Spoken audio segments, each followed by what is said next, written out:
ইতিমধ্যে আপোনালোকে দেখিবলৈ পোৱা গৈছে যে বৰপথাৰত অনা অসমীয়া ব্যৱসায়িক দুগৰাকী জয়ন্ত পাল আৰু তপন পাল এই দুগৰাকী ব্যক্তিয়ে আমাৰ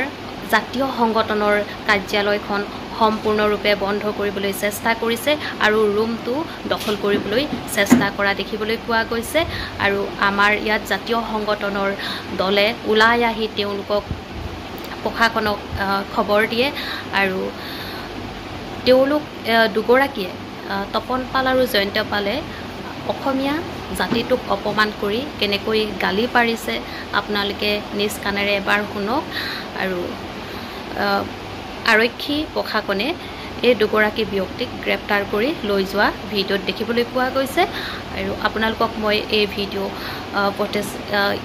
সাইডত লগাই দিছো আপোনালোকে নিজ চকুৰে চাব এই দুগৰাকী অনা অসমীয়া ব্যৱসায়ীকে আমাৰ অসমীয়া জাতিটোক গালি পাৰিবলৈ ক'ত সাহস পালে আৰু আমাৰ অসমীয়া জাতীয় সংগঠনৰ কাৰ্যালয়টো বন্ধ কৰিবলৈ তেওঁলোকে ক'ত সাহস পালে আপোনালোকে এবাৰ নিজ চকুৰে চাওক মই সাইডত লগাই দিছো